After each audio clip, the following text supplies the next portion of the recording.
Buen día. Con el corazón lleno de alegría, el movimiento de cursillos de cristiandad de Panamá les da la más fraterna bienvenida.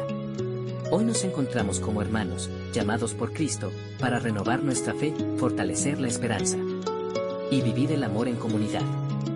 Que este momento sea luz, encuentro y gracia. Bienvenidos. Hoy vamos a continuar con los temas que estamos tratando y vamos a entrar al tema número 8.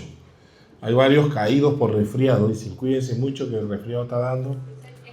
Y entonces estaban en el bingo y dice que se contagiaron en el bingo del resfriado. No, yo ya me molesta. Vea qué malo soy. Bueno, si llega uno, eso va brincando, eso sale a los 2 o 3 días. Y estamos en un periodo de que se contagia fácilmente. Pero bueno, volviendo acá, vamos a entrar en el libro del Éxodo. Y hoy en el día de hoy voy a entrar a hablar directamente del libro del Éxodo. Quiero profundizar, porque es un libro bien extenso y que debería verse como vimos el libro de Génesis, por ejemplo, que vimos en 7 temas, por ejemplo, el Génesis. Y lo hemos visto así porque el libro de Génesis contiene, ¿verdad?, todo lo necesario, los fundamentos para el Nuevo Testamento, sobre todo para poder comprender los evangelios. Y el libro del Éxodo también es el centro o corazón del Antiguo Testamento, que tiene la primera alianza. Luego, para poder entender el Evangelio y sobre todo el libro del Apocalipsis, hay que entender, o por lo menos darle un vistazo profundo al libro del Éxodo. Así que lo que vamos a hacer hoy, vamos a trabajar el libro del Éxodo y vamos a ver puntos importantes. Hoy voy a exponer, después vamos a tener un espacio de preguntas si hay, y la próxima semana vamos a trabajar en grupos la actividad, pidiéndole a Dios porque los demás nos acompañen ya para la próxima clase. Bien, el libro del Éxodo, ¿verdad?, está dentro de un contenido temático importante que está en el Pentateuco para nosotros los católicos. Pentateuco. Los hebreos no le llaman Pentateuco a los 5 libros, le llaman la ley, le llaman la Torá, ¿verdad? Nosotros traducimos Torá por ley, pero más que ley, los hebreos querían o le llaman Torá.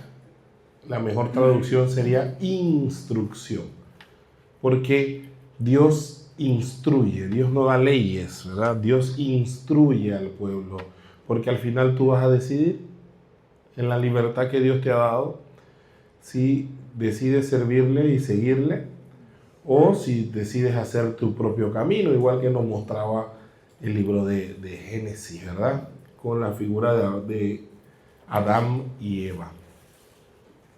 Entonces podemos separar este libro del Éxodo, todo el Pentateuco, en 3 momentos importantes del libro del Éxodo. El primero es la salida de Egipto, ¿sí?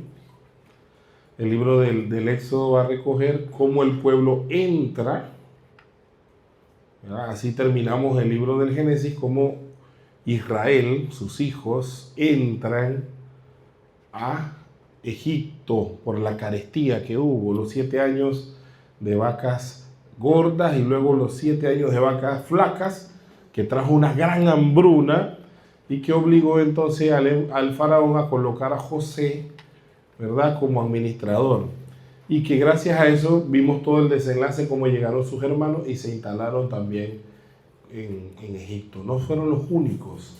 Históricamente otros grupos también entraron y se radicaron en Egipto, que luego fueron esclavizados y que precisamente trajo consigo que el pueblo decidiera también salir.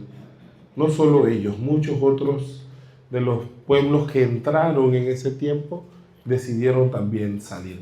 Pero la Biblia nos regala pues esta salida del pueblo hebreo, según lo narraron a lo largo de los siglos sus antepasados, y que después fue puesto por escrito hacia el siglo IV, V, que le llaman la época dorada de la Sagrada Escritura, cuando Entonces se van a recopilar todas estas tradiciones. Interesante, porque aquí yo no voy a hacer ese estudio tan detallado, porque ni tiene razón ni sentido para nosotros, y también nos demoraríamos mucho al ver que hay varios relatos de la salida del Éxodo, por ejemplo. Si uno dice que pasaron por un lado, otro dice que pasaron por el otro lado, uno es la tradición sacerdotal, otro es la tradición deuteronomista, entonces hay unas aparentes, entre comillas, contradicciones, pero son diferentes relatos que se escribieron. Al final, de ambos relatos se puede reconstruir un solo relato, ¿verdad? Entonces decimos que el primer punto es la salida, cómo sale el pueblo de Egipto y luego va a entrar en la travesía hacia el desierto, que es el camino de reconocer un punto de partida y de meta, es la trayectoria que debe realizar todo hombre, es la comprensión que se hace de ese acontecimiento, ¿verdad? El desierto. Israel, según la narración, pasó más de 40 años dando vuelta en ese desierto. Ni siquiera hoy día uno toma tanto tiempo dando vueltas por ahí para llegar a Canaán, a lo que hoy día Palestina o Israel, a donde ellos llegaron. Así que pasar 40 años pasaron dando vueltas.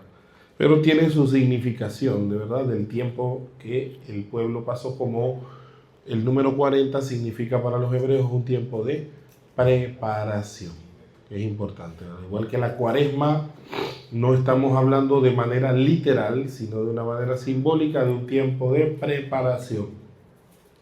Y entonces el tiempo en el desierto va a ser un tiempo de preparación para el pueblo para luego entrar a la tierra prometida. Pero, interesante, el libro del Éxodo no termina, queda abierto, pues no se narra la entrada a la tierra prometida. Eso lo vamos a encontrar en Deuteronomio, cuando se entra, y ni siquiera en Deuteronomio, sino hasta Josué, cuando realmente llegan a la tierra prometida. En Deuteronomio se visualiza la tierra, Moisés la ve, pero muere, ¿sí?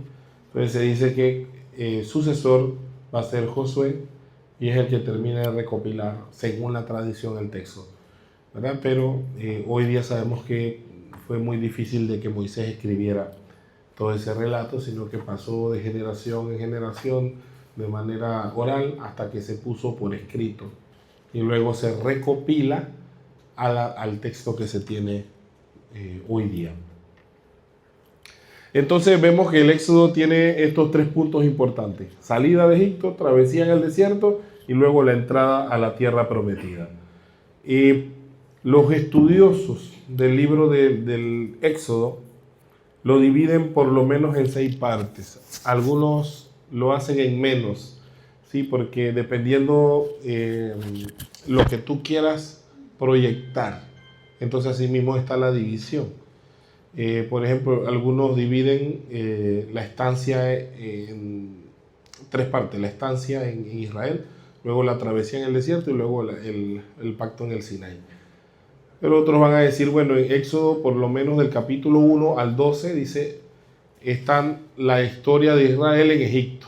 O sea, cuando vivía en Egipto, la opresión, vocación de Moisés, la lucha, etc. Pero es cuando estaban en Egipto.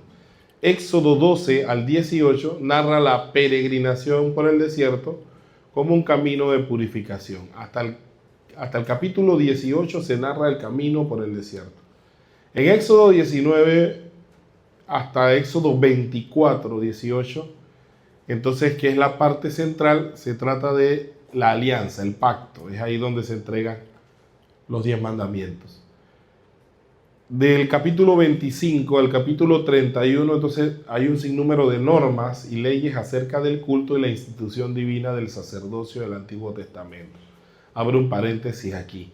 Esta es la parte fundamental para entender la pasión, muerte y resurrección de Jesús y cómo se explica su sacerdocio, porque Jesús no fue sacerdote, pero en su acto en la cruz, ¿verdad?, se entiende como un sacerdote, porque ofrece un sacrificio.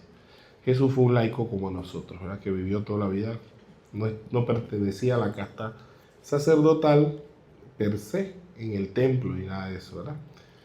Sino que realiza un acto sacerdotal en el mismo momento de su pasión, muerte y resurrección, y por eso se interpreta desde allí. Y este contexto nos ayuda a entender el significado del sacerdocio, de la víctima, del altar y de todo lo que sucedió.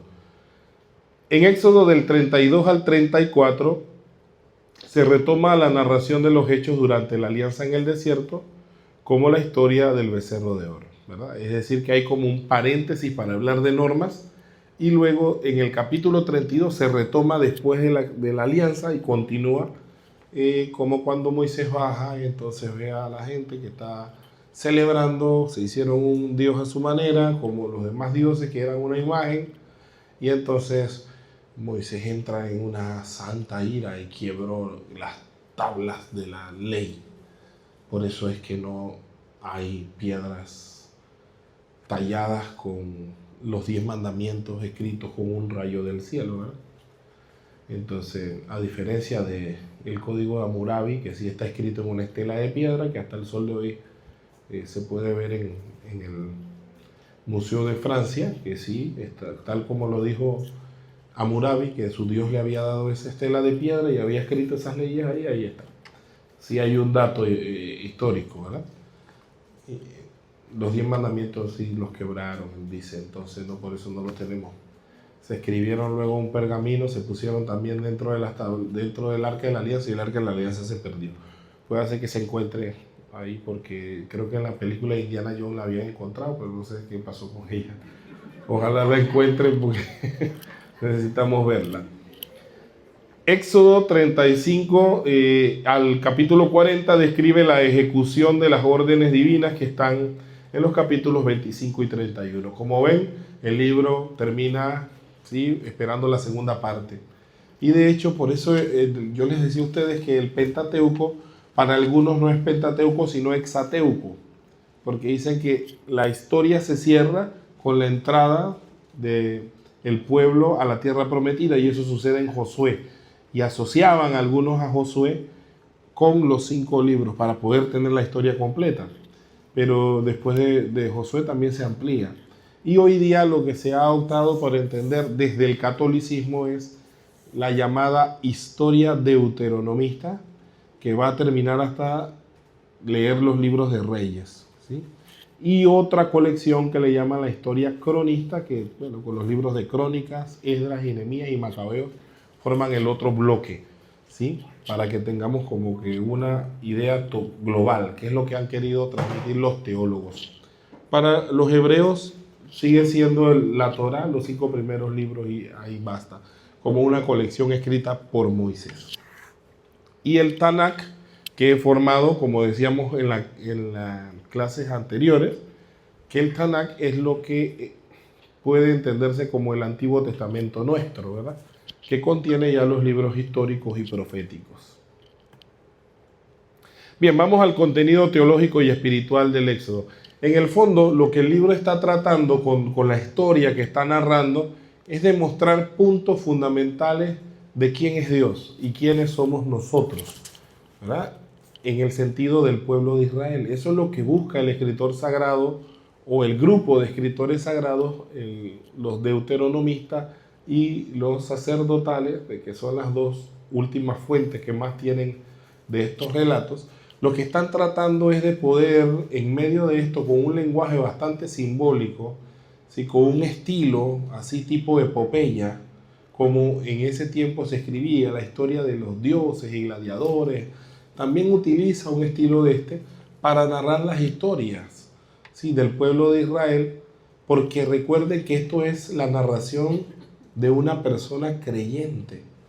No fue porque tal vez exactamente haya sucedido así, tal cual, literal. Sí sucedió el acontecimiento.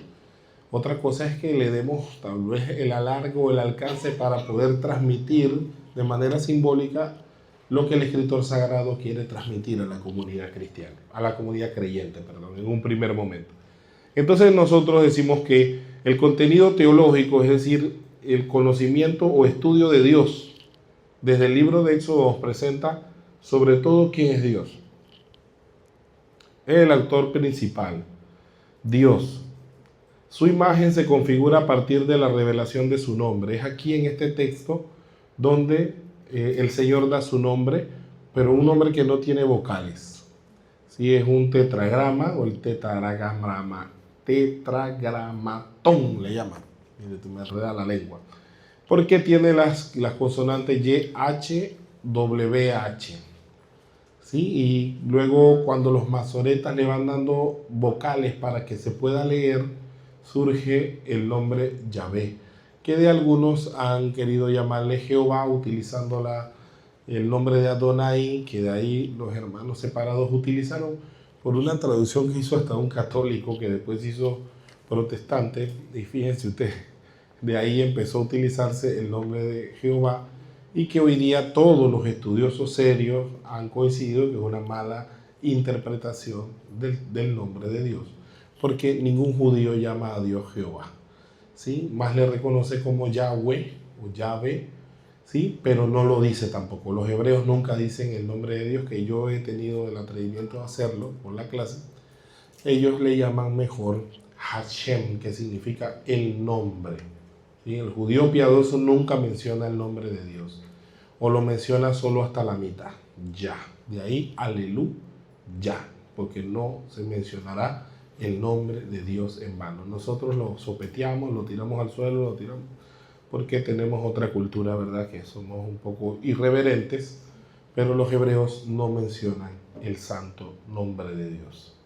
Sin embargo, teológicamente, y por eso en la teología de la iglesia ya de los últimos años, con Benedicto XVI, por ejemplo, las Biblias ya no van a traducir el nombre de Yahvé directamente, precisamente, y entonces para no utilizar el nombre de Dios en vano.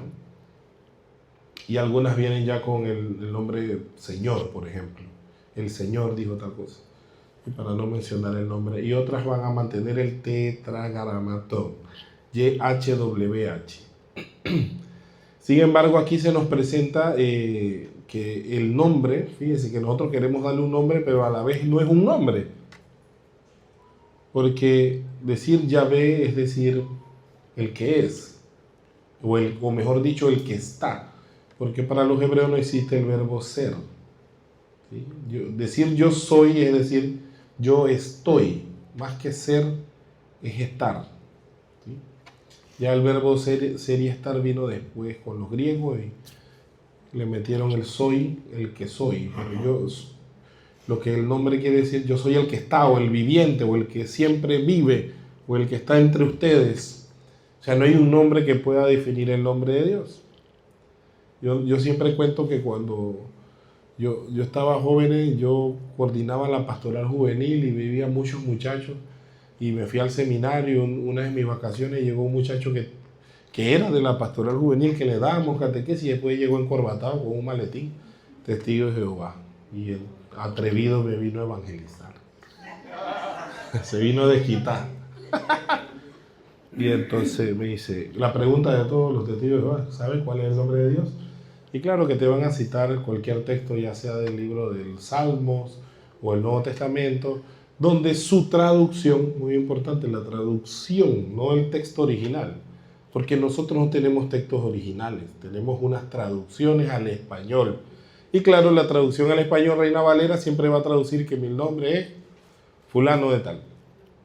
Así es que, bueno, dice que el nombre de Dios, digo, bueno, dime tú, pues, ¿cuál es el nombre de Dios? Dice, bueno, aquí está, me buscó el Salmo. Entonces yo le digo, si tú me buscas en el Nuevo Testamento algún momento en el que Jesús llame a Dios Jehová, yo te creo.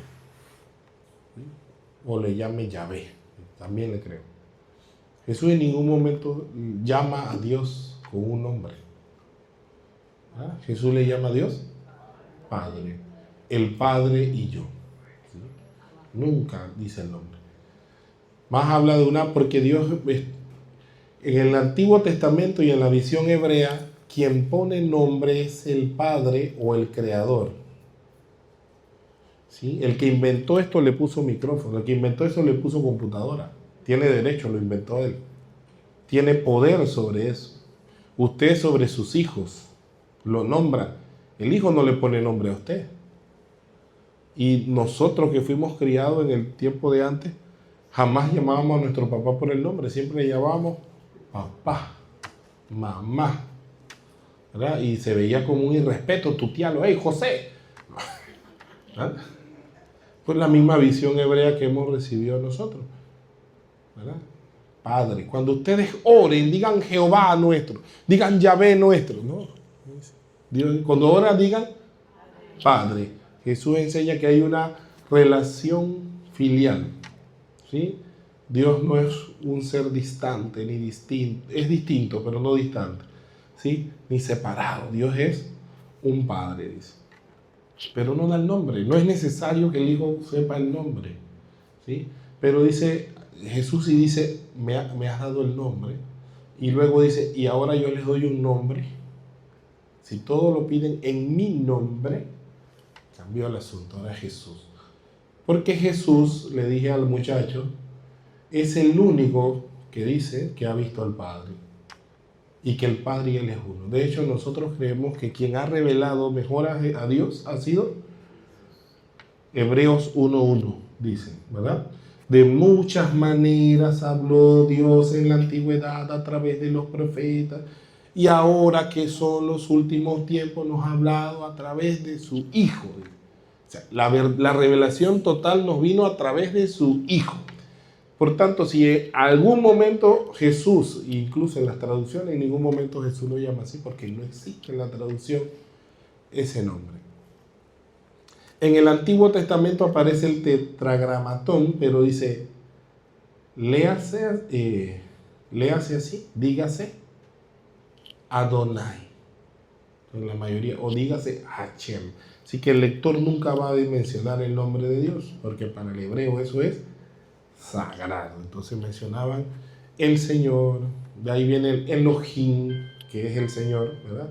De ahí viene el Shaddai, el Todopoderoso, ¿verdad? De ahí vienen todos los atributos de Dios que vamos a ver entonces nosotros en el libro del Éxodo, ¿sí? El Dios de los ejércitos, el Dios que nos sustenta, porque es lo que hace, el que está, el que camina con nosotros, es trascendente, pues nadie puede verlo y se oculta bajo símbolos.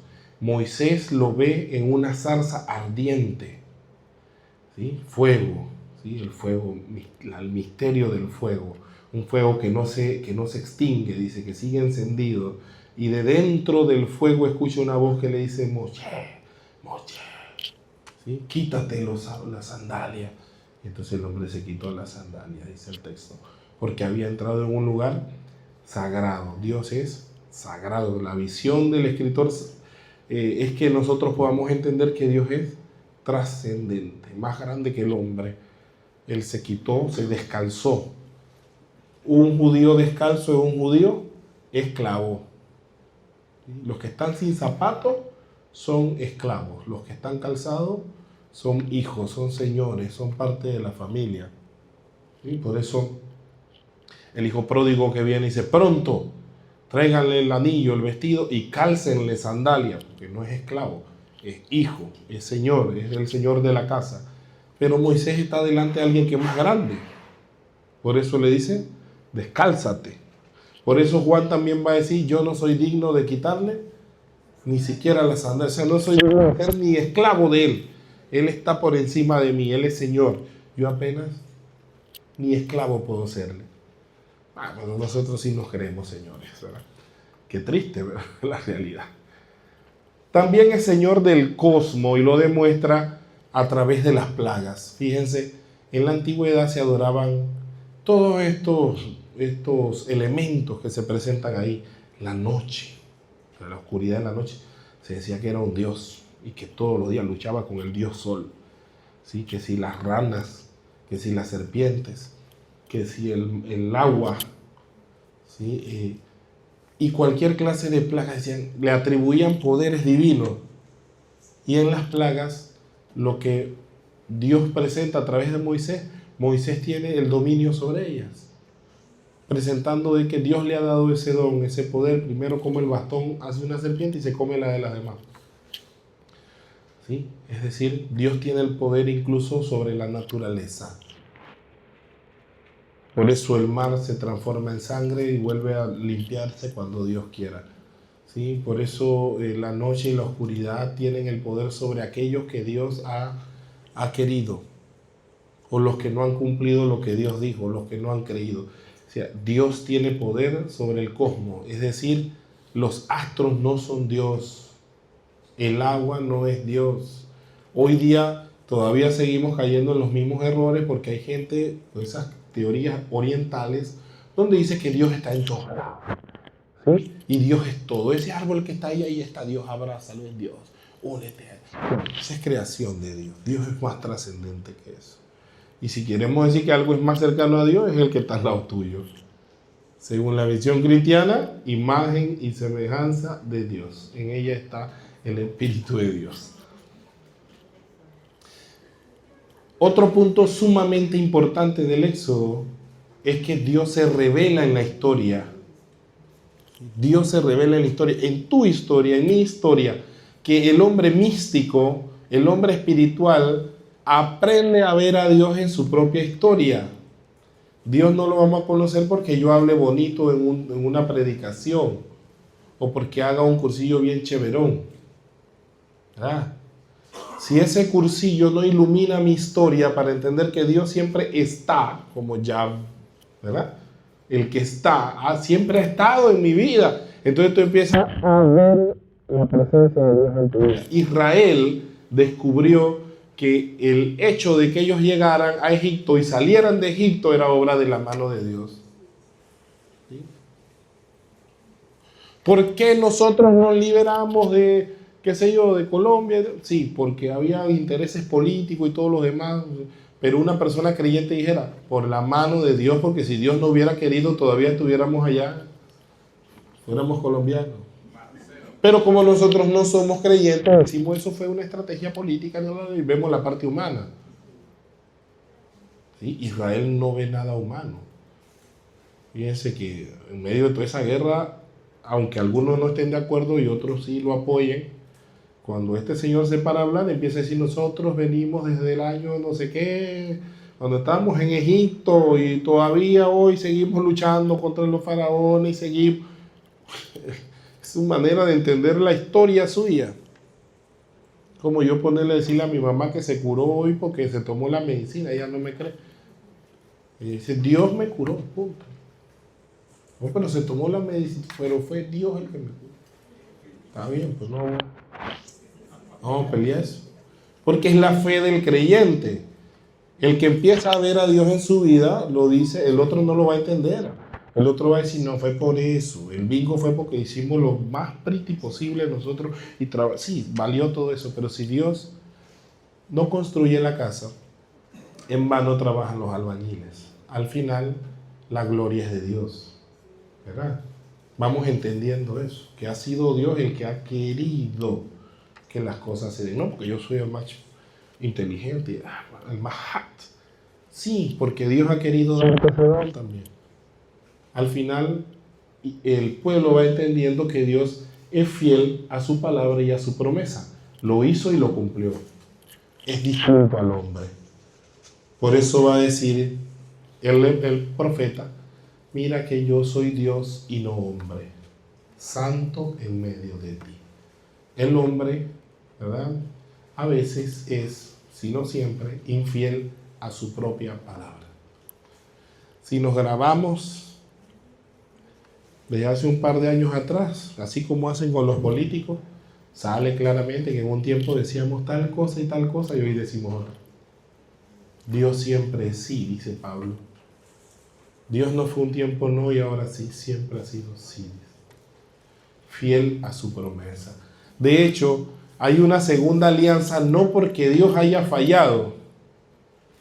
¿Sí? La alianza que hace Jesús no es porque su Padre haya fallado, sino porque el pueblo le dio la espalda a Dios. Y el mismo Israel lo va a reconocer entonces. Hemos sido nosotros los infieles. Y otra de las categorías importantes es solidario. Dios es solidario con los que sufren. Capítulo 3 del Éxodo. ¿Sí? Cuando el Señor se le aparece a Moisés en la zarza ardiente, le dice, He escuchado el lamento, los gritos de mi pueblo. He visto su sufrimiento. Usa dos verbos, vi y escuché. Sus lamentos llegan a mí y he visto cómo sufren. Por eso yo bajaré a liberarlos. Yo mismo bajaré a liberarlos. Fíjense, es una frase profética que se cumple cuando se encarna en el vientre de la Virgen María. ¿Sí? He visto el sufrimiento, sé que ahorita te necesito a ti, pero yo mismo voy a bajar a liberarlos, dice, ¿no? Al final, porque el éxodo va a tener su conclusión en el Evangelio. Por eso Mateo va a llamar a Jesús el nuevo Moisés, ¿verdad? Como nació Moisés, ¿verdad? Que lo echaron en una cestita porque iban a matar a los niños. A Jesús lo tienen que sacar también porque Herodes mandó a matar a los niños. Si bien el Evangelio va haciendo una comparación con Jesús como un nuevo Moisés, ¿verdad? Y es rescatado de las aguas y es puesto ahora como y Jesús va a Egipto y luego regresa y luego termina siendo, ¿verdad?, el que va a liberar al pueblo. Entonces hay dos figuras interesantes. Por eso dice que Dios es solidario, no se quedó en palabras. Dice, yo mismo bajaré. Yo mismo voy a rescatar al pueblo que grita, al pueblo que sufre, porque está siendo maltratado, marginado, subordinado al derecho de gentes, al mercantilismo, dice. Bien, la imagen de Dios. Pero también hay otra imagen importante, además de la imagen de Dios, y es la imagen de Moisés. Para los hebreos, el gran profeta. ¿Sí? No ha existido otro profeta después de Moisés. ¿Sí? Elías fue otro gran profeta de fuego, pero está subordinado a Moisés, porque Elías trataba de buscar de que volvieran a la alianza. Y estos dos grandes profetas son los que luego el escritor sagrado también va a decir en el Nuevo Testamento, se van a encontrar en el monte Tabor con Jesús. Moisés y Elías, la ley y los profetas. Entonces Moisés es la imagen perfecta del hombre elegido. Atención aquí nosotros, porque aquí ahora habla no solamente de lo que en la comunidad de creyentes son pueblos. ¿Sí? En la iglesia hay pueblo y hay gente que va a seguir siendo pueblo. Esos son los que vienen el domingo a la misa, creen en Dios, pero no participan, ¿sí?, en la pastoral de la iglesia. ¿Sí? Son pueblo. Celebran, viven su fe en el trabajo, en la escuela, donde estén, ¿verdad? Pero no forman parte de un movimiento. Sin embargo, hay algunos entre el pueblo que Dios llama para que les sirvan.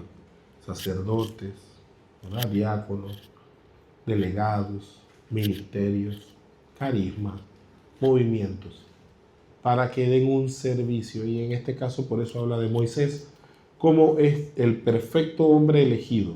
Primero, es tomado del pueblo. Ninguno de nosotros fue tomado del cielo. No somos ángeles. Fuimos tomados del pueblo. Y la misión era servirle a ese mismo pueblo. Servirle al pueblo. Esa es nuestra misión. ¿Sí? Servir a los demás a través de las diferentes multiformas de gracias, de las gracias que Dios derrama. Algunos sirven de una manera, otros sirven de otra manera, uno en el canto, uno en la predicación, uno en el trabajo social, en otros como sea. Uno en el cortillo, otro en el movimiento carismático, otro en el movimiento focolar, otros movimientos hay como hay. Religioso, religiosa, donde Dios te ponga. 2. La vida de Moisés prefigura su tarea. Moisés es salvado, ¿verdad? ¿Y para qué lo llamó Dios? Para salvar. Pasa como que lo mismo de los apóstoles. Eran pescadores, ¿y para qué lo llama Dios? Para pescar. ¿Sí?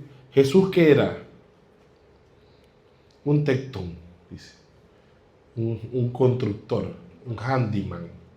Eso era lo que era Jesús. Alguien que reparaba lo que estaba dañado.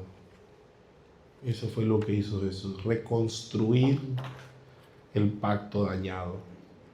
¿Sí? Así que Dios, yo antes barría, y ahora ¿para qué te llamó Dios? Para barrer. ¿Sí? Esa es mi misión. Yo antes, ¿qué hacía? Yo antes dibujaba. ¿Para qué me llamó Dios? Para dibujar. pero ahora al servicio de Dios. Dios no nos ha llamado no para acá, sino que nos ha llamado a un principio a servir. Dios se hace el encontradizo para que aprendamos el camino y lleve hasta el Sinaí a los liberados. Entonces, Él va a ser entonces Salvador también, como Él fue salvado. Su misión se inscribe en una paradoja, ¿sí? Cuando es un huido y traidor de Egipto, es cuando ha de iniciar la marcha de los oprimidos y no cuando tenía el poder familiar del faraón. Miren ustedes, que cualquiera hubiera dicho, es que Dios lo llamó porque él tenía una buena posición y de la posición que tenía ahí puede ayudar. Pues no fue desde allí donde lo llamó, sino cuando era perseguido porque era un asesino. Moisés fue un asesino, y que no asesinó por placer, sino por salvar a uno de su clase, pero igual asesinó. Y luego lo querían matar. Entonces imagínense que Dios le dice que tienes que ir allá, al donde el faraón, pero si me quieren matar allá, pues allá es que tienes que ir. La cosa como que no está suave. Hubiera dicho Moisés, oye, pero me hubieras llamado cuando estaba allá, ¿no? Le hubiera dicho al faraón, y mira, ¿sabes? Damos chance de ir para adelante. No, pues, no es así, no es a tu manera, es a la manera de Dios. Y entonces como que la cosa se pone feona, ¿no? Usted dirá, pero ¿por qué no me salen las cosas fáciles aquí en Cursillo? Como que todo es problema. A Dios le gustan las cosas así para enseñarte que no eres tú, que la obra no es tuya. Cuando la haces tuya, la ahogas. La obra es de Dios. ¿Sí? Bendito el que ayuda a que la obra de Dios siga. Porque a veces me pongo envidioso, ¿verdad? Que yo quiero que Dios haga la obra es conmigo nada más, conmigo, con los demás no, conmigo, para que vean que yo sí sé. Y si la obra no es tuya, la obra es de Dios, ¿sí? ¿Y quién era Moisés? Fue un asesino igual que Pablo. ¿Por qué no lo llamó cuando era del Sanedrín, bien que tenía poder? No, sino cuando... ¿Qué problema? Ya era enemigo de la iglesia. Entonces, ¿a quién tenía que predicarle a Pablo? A la misma gente que perseguía y que mató o fue partícipe de la muerte de muchos. Para que no se creyera la gran cosa, porque si no, agárrense.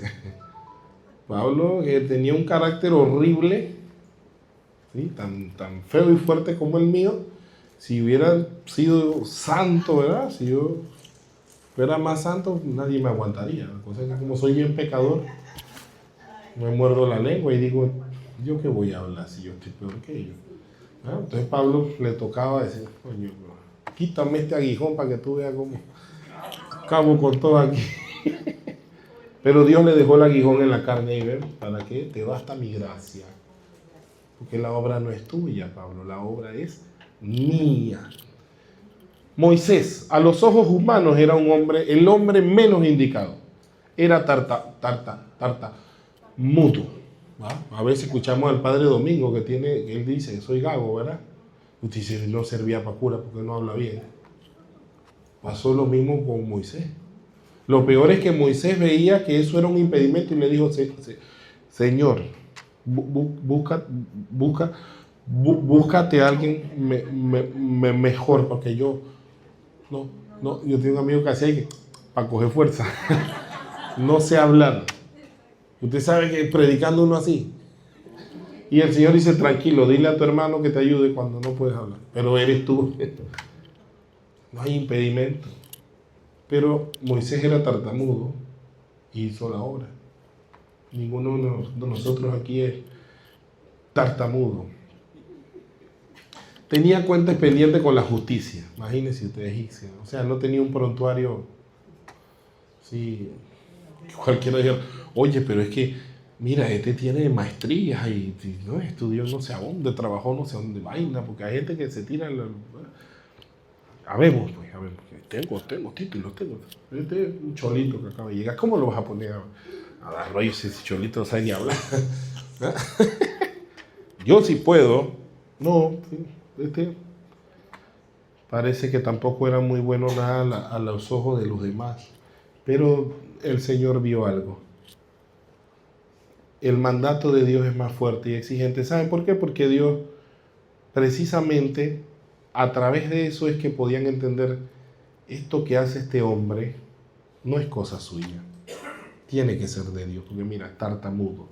Era un prontuario no sé cómo. Lo quieren matar acá y todavía está viniendo acá a hablar en nombre de Dios. Esa vaina no debe ser una cosa humana. Cualquiera en la lógica no viene para acá. Ni tartamudo ni esto y haciendo eso. Pero ¿por qué lo hace? Entonces ya ahí deja que esto no es por obra humana. Ya aquí hay algo más grande. Hay un Dios que está con él. Entonces Moisés siempre será solidario con su pueblo. Incluso en los momentos que más bravo está. Después pide, intercede por su pueblo. Le dice a Dios que no acabe con ellos. O sea, sigue siendo solidario. Otro dijera, Señor, manda fuego y mátalos a todos. Que se exterminen todos y manda a buscar gente nueva aquí. No. Moisés es consciente y ama a su pueblo también. ¿Sí? Es solidario con su pueblo. Es embajador del Señor ante el faraón, su profeta para el pueblo, el líder indiscutible con permanente acceso al Señor. En su rostro acabará reflejando la gloria de Dios. ¿Y qué quiere decir esto? Que Moisés era un hombre de oración, es lo que quiere decir, que hablaba con Dios. Entonces, claro, uno se hace la película de que, bueno, ahí se le aparecía a Dios y ellos hablaban ahí. Lo que el texto está diciendo es que Moisés era un hombre que oraba bastante. Y al tomar decisiones se iba para la montaña, solo. Hoy hablamos del silencio, no es casualidad. Se iba a orar y a preguntarle a Dios, ¿qué voy a hacer con este pueblo? Y ahí Dios le contestaba en la oración. Por eso dice que ya no veían a un hombre cualquiera. Y es que la oración transforma a la persona. ¿Sí? Se nota una persona de oración. Aunque no entre en la tierra prometida, su gloria es eterna porque es el elegido que asumió y realizó perfectamente su misión. Al final, el pueblo entró a la tierra prometida. O sea, logró la misión. Pero no fue perfecto, ¿verdad? A veces tú y yo queremos que las cosas salgan perfectas según nuestra lógica. Pero a veces esa no es la perfección. No es como tú te lo imaginas. El Señor le dijo, golpea la piedra, y él se pasó en golpe. Porque ¿será que tengo que darle más? ¿Ah? Desobedeció. Aarón también. Y ¿será que, bueno, este no baja todavía? ¿Será que Dios quiere que lo adoremos y esta gente exige? ¿Saben que vamos a hacer una cuestión? Vamos, qué idiota. Hizo un becerro y a bailar y a saltar en el entorno al becerro. No era esa la idea. Bueno, a Abraham también le pasó, ¿verdad? ¿Será que Abraham y Sara, porque los dos estaban de acuerdo, ¿será que no es conmigo que tiene que ser con Agar? Mire todo el problema, ahí están los musulmanes que dicen que ahora eso es de ellos. ¿No? Tremendito ese Abraham. Pero ves, por no hacer las cosas a la forma de Dios, sino por hacer las cosas a nuestra manera. Ahí viene el tema, ¿no? Yo hago mi película y digo, ¿a qué Dios tiene que encajar en mi película? No, no es al revés. La película es de Dios y ve cómo yo formo parte de eso. Pedro le pasó muchas veces y por eso el Señor le dijo, ve acá Pedro, ponte detrás. Satanás. Satanás significa enemigo, enemigo de Dios. No piensas como Dios, piensas como los hombres. ¿Sí? No, es que en la empresa ahora la novedad es esta. No, aguanta. Esto no es empresa novedosa, es a la manera de Dios. ¿Sí? Es que da resultado porque mira que... No, espérate, cógelo con calma. ¿Sí? Es a la manera de Dios, no a la nuestra. Bien, otro punto muy importante, la fe en el Éxodo no es la fe de uno, es la fe de todos. Y yo creo que esto es una cosa que sufrimos desde el protestantismo para acá. ¿Verdad? Nos salvamos en racimo, decimos, en la Iglesia Católica. Pero el protestantismo introdujo cada quien se salva solo. Bueno, así que, bueno, ustedes de esa familia, y si no creen, porque todos son católicos, que se vayan y se condenen. Sálvate tú, vente para acá, para la cárcel. Con esa mentalidad vivimos hoy día, la mentalidad egoísta, de que no importa si los demás se condenan, si pasan hambre, si no les... Porque al final la salvación es personal, me salvo yo y los demás que se jodan. Esa no era la visión de Jesús. Si hubiese sido así, no se hubiera montado la cruz, ¿no? A morir por todos o por muchos. Porque parece que a los muchos no les importa muy poco, ¿verdad? Entonces, ¿para qué yo me voy a clavar en la cruz? Me voy a clavar en la cruz por los que de verdad me quieren. No, me extendió sus brazos en la cruz, dice Jesús. Y es que desde el Éxodo se presenta la fe del pueblo, no de una persona. De una persona en cuanto es parte del pueblo. Y ahí viene la mentalidad de comunidad, ahí viene la mentalidad de iglesia, que todos sean uno, Padre, como tú y yo somos uno, iglesia. Hoy día le queremos meter otro feeling para decir lo mismo, sinodalidad, pero es lo mismo, iglesia, comunidad, pueblo de Dios. El Concilio Vaticano II llegó a la tarea de decir, tenemos que volver a expurgar aquí, porque ¿qué somos? Iglesia, ¿qué eres tú? Esa fue la pregunta que se hizo la iglesia en el Concilio Vaticano II. ¿Para qué existimos? ¿Quiénes somos? Y se respondió, la iglesia es sacramento universal de salvación, ¿sí? Pero se definió como pueblo de Dios, volvió al Éxodo. La iglesia es pueblo de Dios. Pablo la definió como cuerpo de Cristo, pero un cuerpo no está solo, ¿verdad? Dice que incluso los miembros más fuertes protegen a los más débiles. Y si usted se golpea un dedo, no se lo va a amputar, lo cuida con cariño, dice, para sanarlo. Esa es la mentalidad de comunidad. Si esa mentalidad no está aquí, estamos perdidos. Revanchismo, rivalidades, disensiones, quién es el que más, yo soy el que más años tiene, yo soy el más nuevo, yo soy el más pretty. Bueno, ese es mundano, decía Francisco. Esto es comunidad, tiene que ver como comunidad. Si no, nos vamos a matar y por gusto. Porque lo único que le da sentido a esas diferencias y sobrellevarla es el amor de Dios, que somos pueblo. Y el Éxodo presenta entonces la comunidad, el pueblo de Dios que camina, tiene una cabeza y los demás somos pueblos caminando. Cuando hablamos de pueblo, todos somos pueblo. Ya, tengo que callarme. Estoy dando la hora. Todos somos pueblo. ¿Sí? Por ahí se dice, con el respeto de los indígenas, de que hay mucho cacique y poco indio, dice, ¿verdad? Si decimos esa frase muy panameña que es ofensiva, pero bueno, pero es la verdad. Y eso es un problema cuando en una comunidad cristiana todo el mundo manda. Y eso es lo que estamos pasando. El Papa dice una cosa y de ahí para abajo todos los obispos, hasta cualquier laico que se siente más santo le dice su trapía al Papa y tú te quedas, man. Sí. Está equivocado ese tipo. Desde Francisco no tienen el diablo. No, pero entonces, trépate tú, pues. ¿Cómo te llamaron a ti? No, y entonces acá también se dijeron a ese Gustavo, coño, loco del carajo. No, la comunidad lo eligió, la comunidad, el pueblo. Ahora aguántense. Y si no, elijan bien. Pero para nosotros creemos que ha sido Dios. Espero. Y ve cómo nos cuesta meterse en ese carrito. Es fácil ver el Éxodo. Ay, qué lindo, cruzamos el mar rojo. No, pero es que a Moisés le hicieron la vida imposible. Y hablaban mal de él hasta que les dio una lepra que casi se mueren. Y el Señor dijo para que sigan hablando. Y los hijos de Coré le hicieron la vida imposible. Y dijeron, pero si esto lo hace él, lo podemos hacer cualquiera. Hasta que la tierra se los tragó. El texto, no es cualquiera. Pero tiene imperfecciones, sí, pero ese fue el que Dios llamó. Lo mismo podemos decir de Pedro y los demás apóstoles, pero ese fue el que Dios llamó. Por algo lo llamó.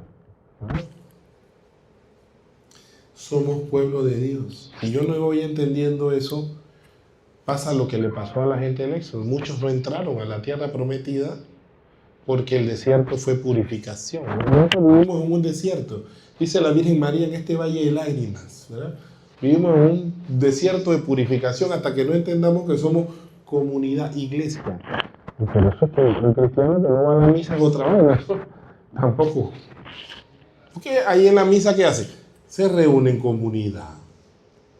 Si no va, es porque no se siente parte de esa comunidad. Algo ha pasado. El que era parte de aquí ya no viene. Algo pasó. Yo no me siento ya parte de la comunidad. Me alejé. O me alejaron. O yo mismo estoy cansado. ¿No? Porque cabe de todo. Pero entonces eso implica ese trabajo de vernos con la comunidad. Lo que Jesús trató de enseñarle a los apóstoles. ¿Sí? El que quiera ser el primero, sea servidor de los demás, del otro, ¿verdad? ¿Quieres el puesto de la derecha y el de la izquierda? Bueno, agáchate a limpiar pie. Suena duro, pero fue lo que Jesús hizo, ¿no? ¿Tú quieres ser el primero y que todo el mundo te aplauda? Empieza a lavar pie. Ya debe estar en el suelo tirado ahí. Duro. No es fácil. El otro punto es alianza. Dios hace alianzas. Y nosotros hemos hecho una alianza que acabamos de renovar.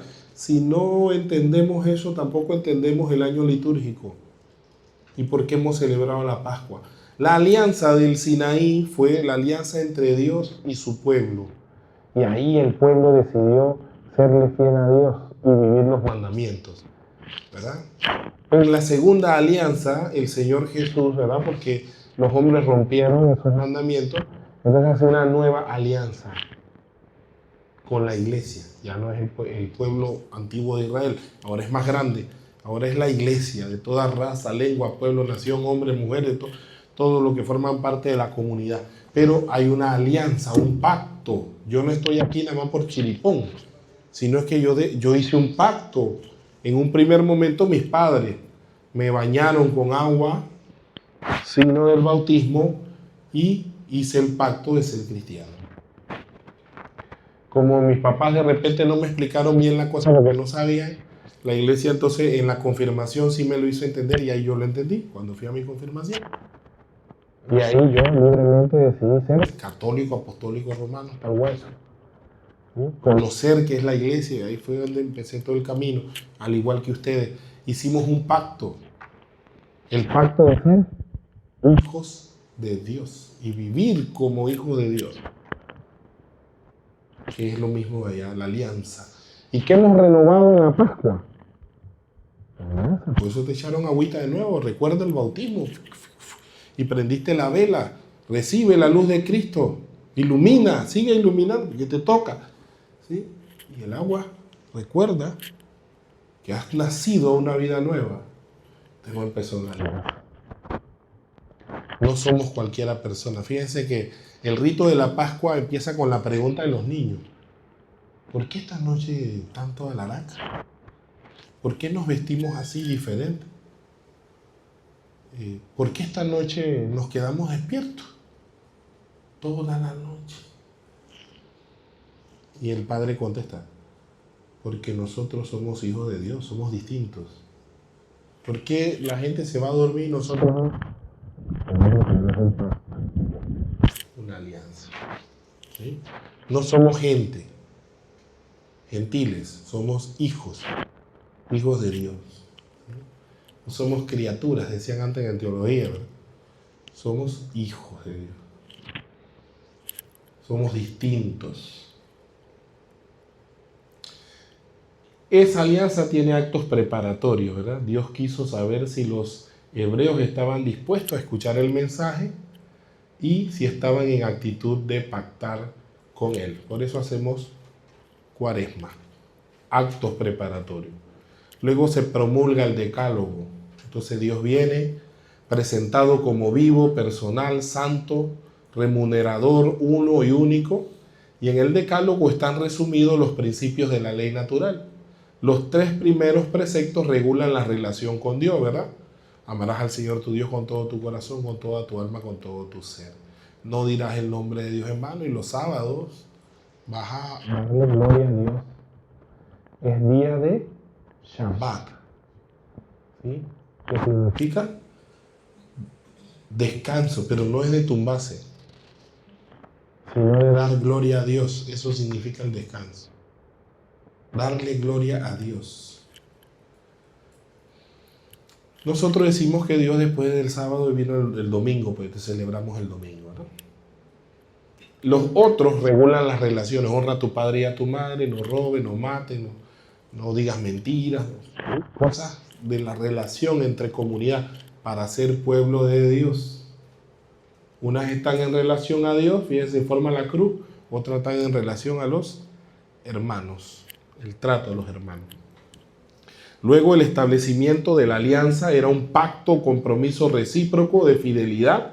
Ustedes serán mi pueblo y yo seré su Dios. Si ustedes observan mis mandamientos, yo los bendeciré, yo los protegeré. Pero el pueblo se apartó. Y luego las leyes de culto. Pues el Señor explica entonces cómo debían realizar el culto. Y hay 3 elementos fundamentales en el culto. Uno, el templo, lugar sagrado. Por eso cuando Jesús llegó al templo y vio todo ese montón de cosas, tiró todo ese montón de cosas abajo. No hagan de la casa de mi padre un mercado, dijeron por ahí en estos días. ¿Sí? El templo es casa de oración. El templo. Para los israelitas solo hay un templo. ¿Sí? Las sinagogas no son templos. Son casas de estudio de la palabra, como lo que estamos haciendo ahorita, ¿verdad? Pero para ellos sagrado también, porque en la sinagoga no se hace tanta cosa. ¿Sí? Pero una vez destruido el templo que estaba en Israel, no tienen templo. Su deseo es volver a reconstruir el templo. ¿Sí? Destruyan este templo y yo lo reconstruiré en 3 días, dijo Jesús. No quedó ni piedra sobre piedra. El templo fue destruido porque empezaron a adorar el templo y no a Dios. Aquí la cosa está berraca. Mira esta estructura, el templo es tan sagrado, pero al hermano lo querían matar. Y ese es el verdadero templo. Pero esto es sagrado. Y el hermano que está al lado, no importa, mándalo para el carajo. Y esto es sagrado, santo, no lo toques porque te vas allá al infierno. Y el hermano que está al lado dice, sí, pégale, métesela. Por eso que Jesús dice, destruyan este templo, en 3 días lo reconstruiré. Que él era el templo. Y todo cristiano es templo. Lo destruimos, pero Dios lo reconstruye. Pero a veces endiosamos las cosas y profanamos a la gente, que es imagen verdadera de Dios. Uf, cachetada para todos aquí. Para mí en primer lugar. Para mí que cada vez que salgo y veo al taxista condenado que me tire, también es hermano, también es hijo. Dios me habla a través de los taxistas. Sí. Yo estoy orando por varios ahí porque cada vez que salgo, verlos como mis hermanos me cuestan. Las leyes de culto, entonces, el arca de la alianza, el Santísimo. El arca de la alianza era el lugar que portaba la presencia de Dios. Primero la Virgen María. Es el arca, el nuevo arca, decimos en las letanías. Y luego esa arca la pasamos de manera material en el templo, que es el sagrario que está en el Santísimo. El sagrario porta la divinidad, ¿verdad? Pero cada uno de nosotros comulga y se transforma en un santuario viviente. Vuelve y traba el hermano. Si él comulga, tiene a Dios, entonces le voy a pegar al sagrario. ¿Usted le pegaría a la Virgen María? ¿Le insultaría? No, pues es la madre del Señor, en el caso soy protestante. Pero a tu hermano, pero ese no es la Virgen. Pero igual es el sagrario, viviente. ¿Comulga o no comulga? Sí, comulga. También Dios está dentro de él. No lo había visto así. El altar. El sacerdote, el padre. Pues vamos a dejar eso ahí porque no vamos a salir. Los diversos acontecimientos y signos milagrosos del Éxodo. El primero, las plagas, ¿verdad?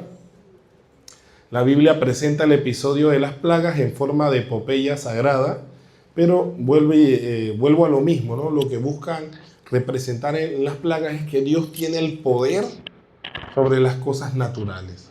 ¿Sí?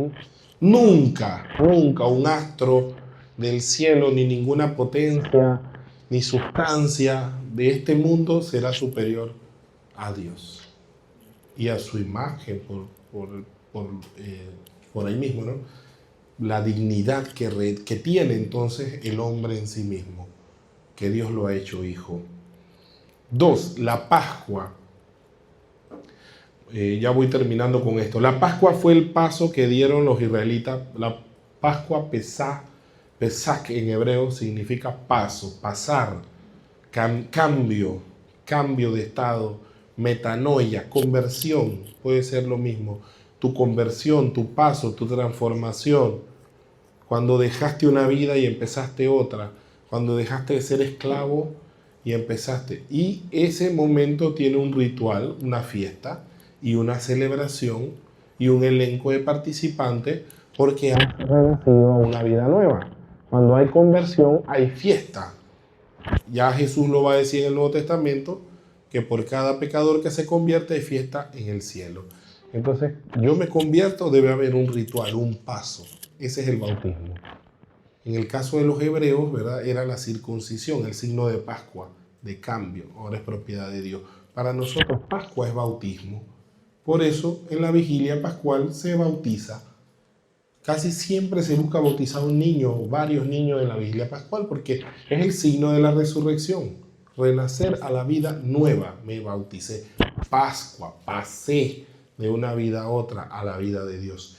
Y luego esa Pascua se hizo real y visible cuando Jesús pasa de este mundo al Padre, de la vida a la muerte, y luego de la muerte a la vida. Hay un paso doble ahí. Pero que está simbolizado en el rito, en la celebración y en los que participan, en la imagen que está ahí en la Eucaristía. Esa imagen que está ahí es la imagen más cercana a cómo fue la última cena. Los judíos, o mejor dicho, los judíos que tenían plata, querían comer como los griegos. Y entonces se sentaban o recostaban en divanes. Se apoyaban en este brazo y comían en este brazo y comían con esta cara. Medio acostadito. Y esa era la forma que tenía la sala. Fíjense que Jesús no está en el medio. Jesús está en la parte más importante, que era a la derecha, en la mesa que está acá. Y Juan es el que está recostando ahí la cabeza en el pecho de Jesús, porque como se acuestan, era facilito recostar la cabeza en el pecho. Y del otro lado de Jesús estaba Judas. Por eso que Jesús le dio el pan en la boca ahí, facilito. Y el que está allá diciéndole a Juan, pregúntale cuál es. El de la esquina de acá es Pedro. Ahí se entiende entonces lo que sucede en el drama de la última cena en Juan, porque Pedro era el más cercano a Juan. Juan podía recostar la cabeza en el pecho y no verse raro. Y Jesús podía darle el pan a Judas. Cómo estaban los otros no se sabe bien. Pero esa era la forma, y el que servía la mesa, que debía ser Pedro, porque era el último de la esquina, tenía acceso de pasar por el centro de las mesas y poder servir la comida. Sí, eso es un poquito para saber más o menos, porque es que con la mesa de Leonardo da Vinci uno ya se hizo la idea que era como en nuestro tiempo una sola mesona y Jesús en el medio. Pues por ahí no iba el asunto, es hasta donde se ha estudiado más o menos más reciente cómo debió ser la cena de Jesús. Pero ese fue el ritual que instituyó el Señor, ¿sí? Que tiene el sentido de que era su memorial. Ya son las 9, eso significa, ¿verdad? Sí. En la cual Él se presenta como nuevo Cordero. ¿Sí? Pero pasa a suspender los ritos de muerte de ese montón de animalitos que mataban miles de corderos en la noche de Pascua, porque todo el que era judío tenía que ir a Jerusalén a matar un cordero y a comérselo en familia, y mataban millones de corderos. Eso era una cosa espantosa. Sangrerío por todos lados. Así que Jesús dijo, se acabó ese rito, ¿verdad? Que era cruel, cruento, y lo transformó entonces en el pan este es mi cuerpo, este es mi sangre, que será entregado. Y aquí retomo lo que dije la semana pasada, como memorial. Es decir, cada vez que hagan esto, volvemos a hacer nuevo este acontecimiento. Bien, el paso del Mar Rojo, el desierto, el maná, la roca, la victoria de los amalecitas, que es lo último, ya con esto termino. Me voy a quedar aquí porque lo anterior a la Pascua todo es casi el mismo signo, ¿verdad? Maná, alimento. Dios es nuestro alimento. La comida, fíjense que el maná a los que lo guardaban se le dañaba. Nada más servía para comer el mismo día. Danos hoy el pan de cada día. Como quien dice, no a montones, comparte. Y a los egoístas se le dañaba todo el montón. Me cogía toda la pastilla ahí en la piñata. El agua, yo soy el agua viva, dice Jesús. La verdadera agua que calma la sed. Y la piedra, la roca, también el mismo sentido. Es Dios el que calma la verdadera sed. Y aunque vaya 1000 veces al pozo, la samaritana seguía teniendo sed. Después que se encontró con Jesús, se convirtió en agua viva. Ella evangelizaba. Y por último, y con esto cierro, el Éxodo presenta una batalla en tiempos de Moisés, la batalla contra los amalecitas. Y Josué y todo ese montón de guerreros se enfrascaron y resulta ser que iban perdiendo la batalla. Así que Moisés subió al monte y empezó a orar. Y cuando empezó a orar y levantó las manos, el pueblo empezó a vencer. Pero se le cansaron las manos, porque a todo el mundo se nos cansa la mano, ¿verdad? Empezamos bien la oración todos los días y después de un par de semanas ya se cansaron las manos. Y cuando se cansaron las manos, empezó a vencer el enemigo. El padre Valentín Medina decía en el seminario, cuando se enfría la oración, se calienta la pasión. Palabras muy sabias. Lo decía en relación al celibato. Decía, para poder sostenerse en el celibato hay que orar mucho, decía él, ¿no? Entonces se enfría la oración, se calienta la pasión. Y bueno, sí tiene razón. Aquí se nos presenta entonces esta realidad. ¿Sí? Lo que decían antes, si Dios no lucha, perdemos. Al final, todo hay que ponerlo en manos de Dios. Orar, orar, orar. Oremos, ¿verdad? Con la misma fe que tenían estos hermanos nuestros, sobre todo Moisés, que desde la cima, a tal punto que sus manos cansadas fueron sostenidas por dos hermanos que se dieron cuenta y dijeron, vamos a ayudarle también. Entonces, la oración de más de uno tiene más fuerza. Ojalá que aquí en Cursillo encuentres más hermanos que te ayuden a levantar las manos y menos que te ayuden a bajarlas. ¿Verdad?